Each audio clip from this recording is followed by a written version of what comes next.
take you in for peeping. Hello, Tim. On your way home? Oh, finally. Oh, my feet ain't half numb. Something the matter, isn't there? Yeah, just a light. I noticed it's been burning for a couple of days now. Wondering if I shouldn't step in and tell them about it. I reckon they must have left it burning by mistake, you know. They'll know all about it when they get their gas bill next month. Yeah, I know. It seems a shame, though, doesn't it? Still, I don't think it'll do much harm to go and ask them if they know it's on. I hope they didn't tell you to mind your own business and pack you off. Well, I'm just going to have my pint before supper. Cheerio. Cheerio, Tim.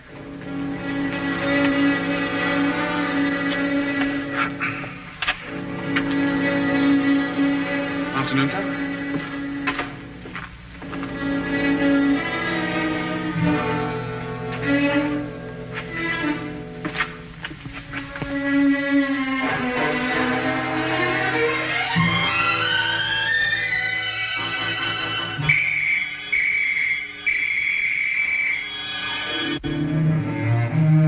Holmes! Poison? Yes, Watson. Egyptian, as a matter of fact. I'd read about it before, but I'd never worked with it. That's the key part! Oh, yes, so it is. I'm sorry about that, but there doesn't seem to be anything else empty at the moment. Is nothing immune in this place? Really, Holmes, there must be something else you could have used. Oh, nothing to worry about, Watson. It's perfectly soluble. I'll have the pot washed out and ready for use by the time you come back from Regent's Park. You can save yourself the trouble. That's the last drop I'll ever drink out of that pot.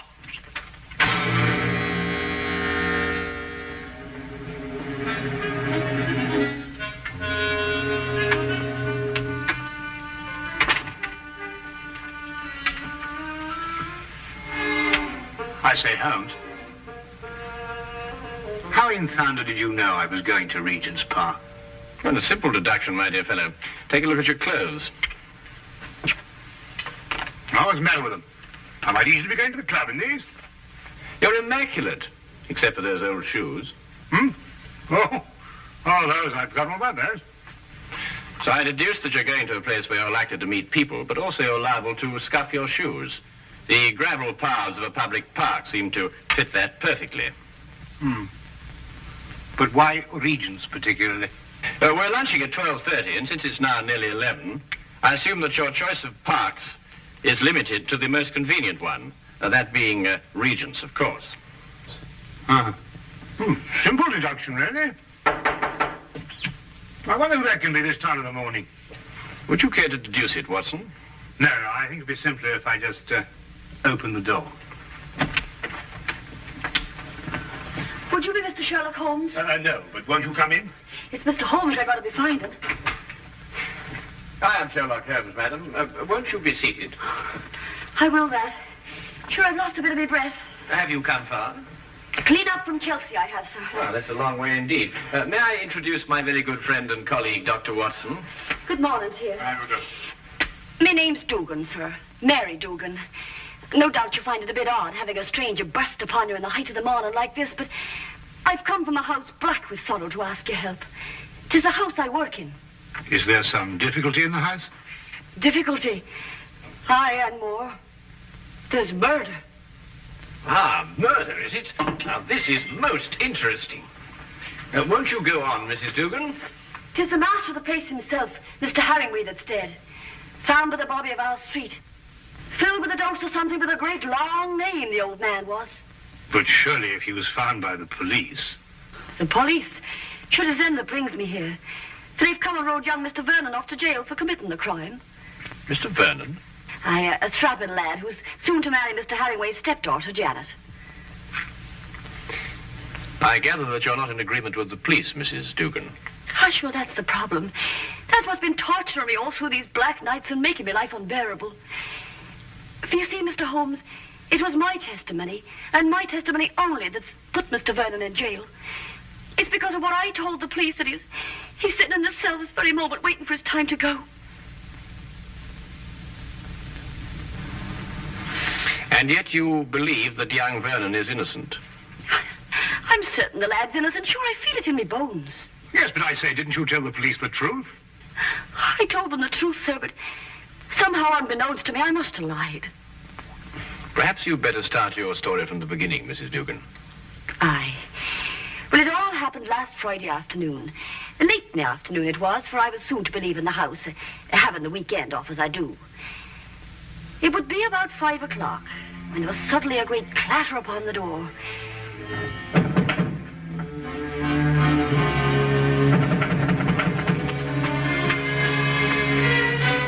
Hello, Mrs. Dugan. Oh, good afternoon to Mr. Vernon. Mr. Herringway asked to see me. Is he in his usual ugly mood? Sure, you shouldn't be talking like that, Mr. Vernon. You know, it makes Miss Janet very unhappy to hear you two fighting all the time. Well, if he wasn't such a stupid old... Where is Janet? Oh, she's away to her aunt's in Manchester.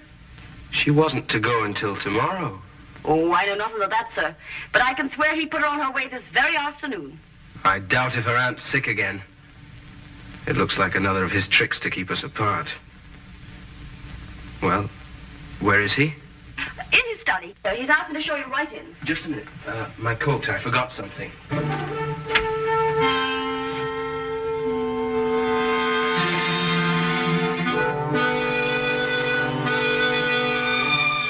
All right. Come in. Mr. Vernon, sir. Will that be all? No, Mrs. Dugan. I want you to remain. Remain, sir. Just sit over there and listen to every word that's said.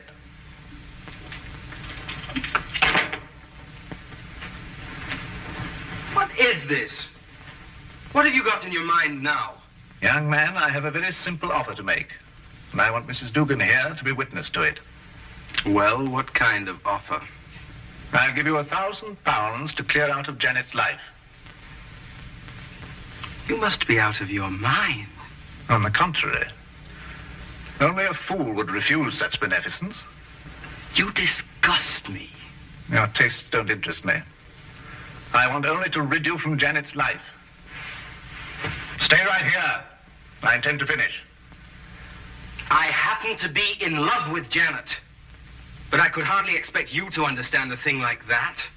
£1,000 is a lot of money. And for you, probably more than you'll ever have the rest of your life. Think of it. £1,000 just for clearing out.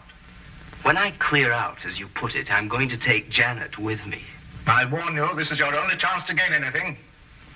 You must always win, mustn't you? Every little thing has to be your way. Even if it means destroying your daughter's happiness. I'm not interfering with her happiness.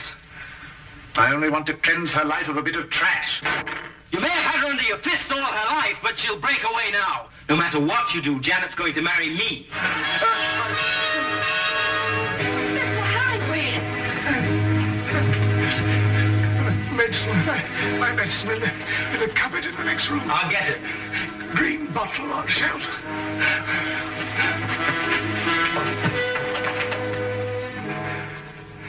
I never lose, Mrs. Dugan. I never lose. Oh, hurry, Mr. Vernon, please, hurry. Coming.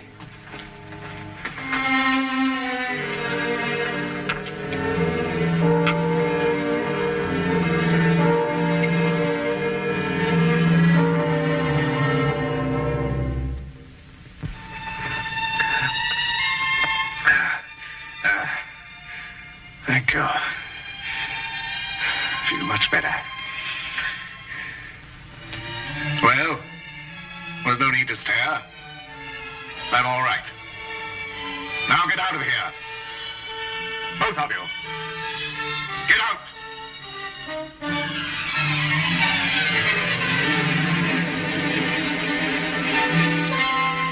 Get out.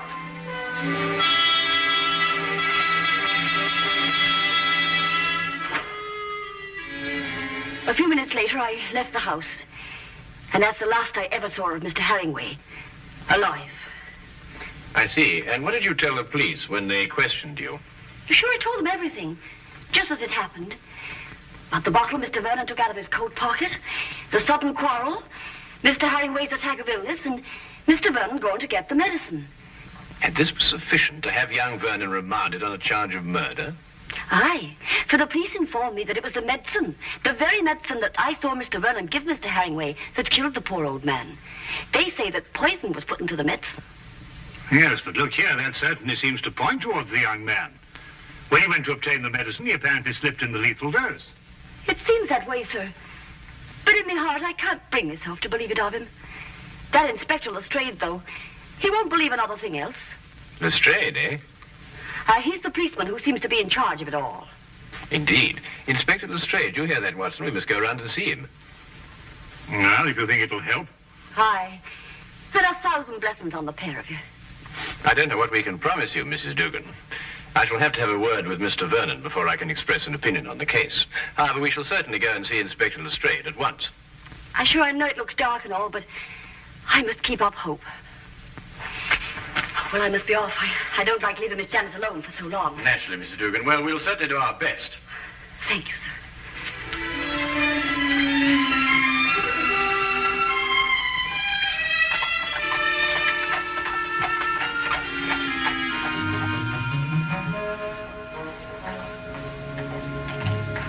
I can't see any reason for it.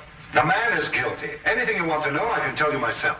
Oh, come, Lestrade. I only want to ask the young man a few questions. It's time for my lunch. You needn't come. Now, look here, Holmes. There was a very large dose of strychnine in that medicine. The only person who could possibly have put it there was young Vernon. Or Mrs. Dugan? No, she didn't have any reason to. Besides, Vernon was a chemist. He had access to all sorts of poisons. Indeed, he was a chemist. You hear that, Watson? Young Vernon was a chemist. Eh? Yes, indeed, Holmes. Yes, I thought you'd be interested to hear that. Well, I am indeed. It is most important, and I insist upon seeing the young man immediately. We have no time to lose, Lestrade. No time to lose. All right.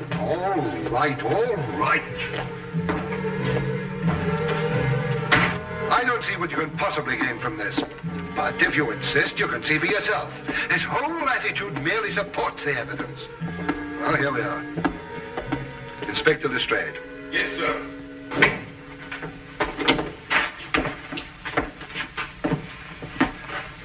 Well now, Vernon.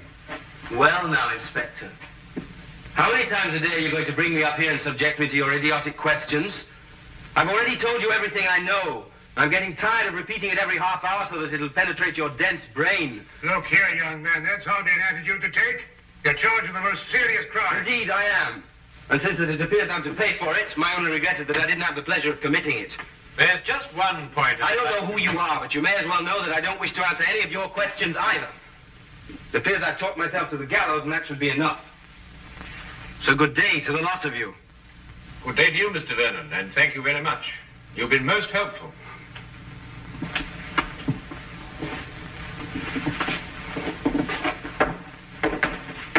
President Young Rogue.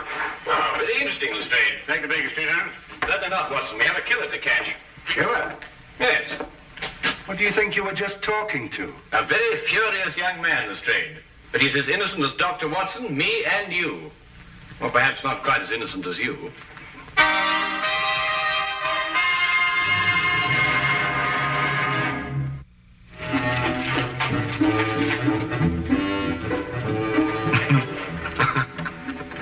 What can you possibly find to be so amusing? Huh? Oh, I was thinking about Lestrade's face when that young scamp called him an idiot. Holmes, do you really believe that young man's innocent? Strychnine, Watson. Combined with the fact that young Vernon's a chemist. Tell me, how quickly does strychnine act? Oh, a matter of minutes. Half an hour at the most. Exactly. He did not know that the house would be empty when he went to visit old Mr. Herringway. He fully expected that Mrs. Dugan and Janet would be there. Right enough. Mr. Dugan indicated that. All right. Now, would a man with a wide variety of poisons to choose from choose a quick-acting drug, which offered him no chance of an alibi? Or would he be more likely to choose something a little slower, which would allow him ample time to be miles away at the time of death? Yes, I follow your reasoning, Holmes, but surely you don't accept that as conclusive. Oh, I didn't. Until I spoke to young Vernon. Well, you didn't learn anything then, did you? Ah, here's the mortuary. Shall we go and have a close look at the victim, Watson?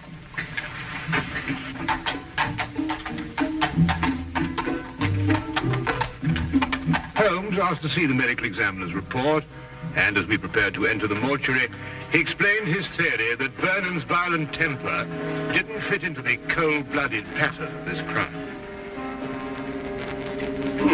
particular sort of fellow, our friend Herringway. No, why do you say that? Well, notice the well-kept hair, the neat little trim moustache. Mm-hmm. Wasn't so particular about his hands, was he? What do you mean, Watson?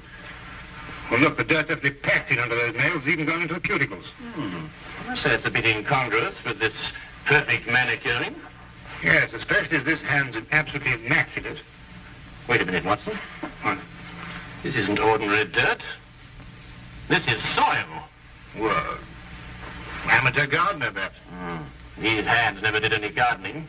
They display a lifelong devotion to immaculate cleanliness. And this hand obviously became dirty too near to death to be cleaned. Mr. Holmes, here's the report you asked for, sir. Oh, thank you. What are you looking at that for, Holmes? You know the cause of death was strychnine. This should interest you, Watson. Listen. Mm-hmm. The blood test indicated an extreme leukocytic state, sufficient to be diagnosed as advanced leukocythemia. Well, Mrs. Duggan said he was ill, but not to that extent. Watson, tell me, how long do you estimate Herringway would have lived had he not been given that dose of strychnine? Well, it's difficult to judge with this information, but I'd say, well, certainly under a year. Then we are looking for someone who couldn't afford to wait a year. An impatient murderer. Then that fits in with Vernon's violent temperament. It appears so, Watson. It appears so. And yet there's still something missing. A bottle. A little mysterious bottle. Watson, would you go and collect Mrs. Dugan and take her round to Vernon's apartment? No, yes, of course. What will you be doing meantime? Oh, I'm going over to Vernon's place now. There are a few things I want to check over before you arrive. But, it's bound to be locked up. How are you going to get in? Oh, with a key. Have you got the key to Vernon's apartment? I hope so.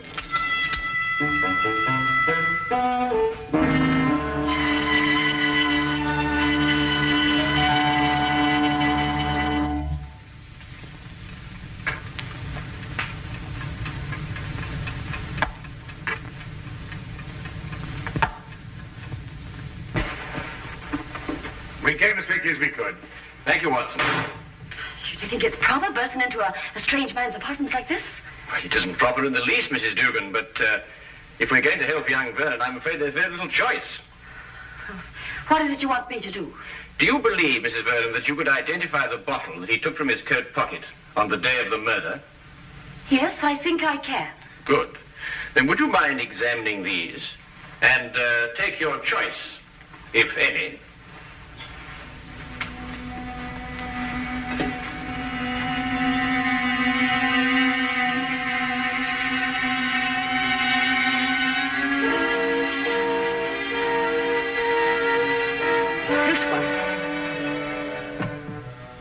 You're certain?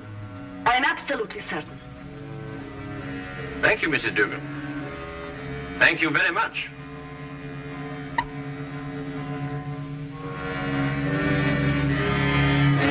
Holmes! It's all right, Watson. It's quite harmless. It's oil of cloves. Oil of... Mrs. Dugan, I presume that your employer was a teetotaler. Oh, he was that.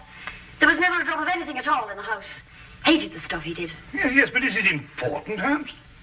It's essential for young Vernon, Watson. We have now only to visit Mr. Herringway's study to forge the final link of proof against a most amazing murderer.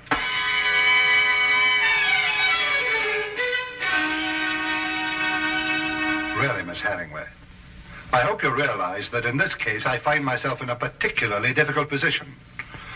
But as a police officer, I have no alternative.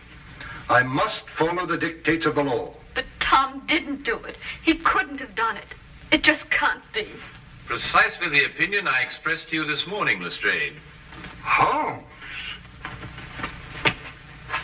Oh, Miss Janet, this is Mr. Sherlock Holmes, and this here gentleman's Dr. Watson, his friend. It is because of me that they're here. You see, I went to them begging for the help. Help? It was your fiancé's arrest that prompted Mrs. Dugan, I believe. I see. Sit down, please. Well, really, Holmes, why do you persist in this? I've always had the greatest respect for your ability, but in this case, well, you astound me. Oh, now, come along, Lestrade. Well, it's true. Vernon had access to poison. He was here when it was taken. And above all, look at the motive. Just look at the motive. Who else had such a motive? Who else? Inspector, you didn't know my stepfather. He was a tyrant who loved nothing, no one. His whole ambition was power, and his whole pleasure was to rule. To my stepfather, my marriage meant only a loss of power, part of his kingdom, and he fought it in every way. Life here became unbearable after I met Tom. Mrs. Dugan can testify to that. Well, 'tis true he was not a kindly man, and he did begin to get a bit odd of late. I see. There were some flowers in this room. Where are they? Flowers, sir? Holmes. Now he's interested in flowers. Petunias, perhaps? Mrs. Dugan? Why, sure, I put them out in the yard to get a bit of sunlight, sir. So dark it wasn't here. Then there were some flowers. Mrs. Dugan, would you be kind enough to fetch them, please? Yes, sir. Holmes, what have flowers got to do with... Watch. You know, Inspector, your difficulties in this case really must be overlooked. Do you know that you've been deliberately duped? And very cleverly, I might add. I haven't been duped at all. I've got my man. Now, you see, you were looking for a murderer, whereas, of course, there isn't one. First it's petunias. Now there's no murder. There's a body, but no murder. You see, Mr. Herringway committed suicide. There was no indication of suicide whatsoever. No message, nothing. Well, naturally there was no indication of suicide, because it was deliberately planned to look like murder. Are you serious? Completely, Miss Herringway. You see, your stepfather was more of a tyrant than you imagine. Losing you to Vernon meant losing power. And so first of all, he tried to bully him. Then he tried to bribe him. And when that failed, he tried to kill him. Mr. Herringway tried to kill Vernon? Yes, Watson. By committing suicide in such a way that Vernon would be blamed and executed for Herringway's death. The stage was set, the heart attack was feigned, and Vernon was sent to get the medicine. If Herringway took the poison himself, where did he hide the bottle? Of course, that's right. The poison acted too fast for him to dispose of the container. But he did dispose of the container, Watson. And if my theory is correct, it should be in one of the two flower pots that Mrs. Dugan is holding.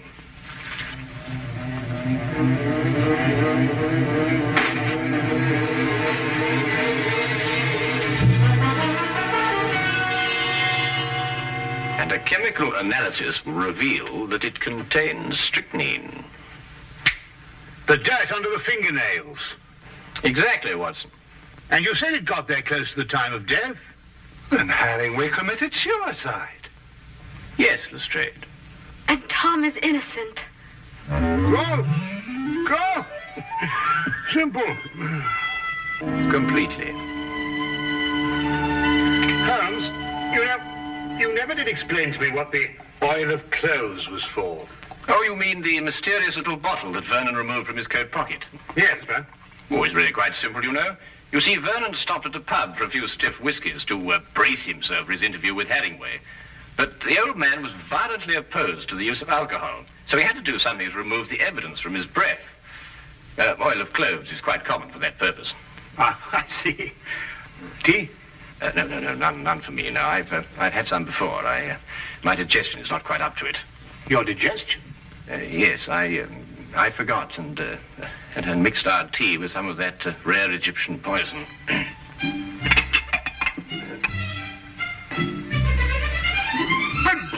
But confound it, man, the tea's ruined. Oh, fair enough, old man, but so's my poison.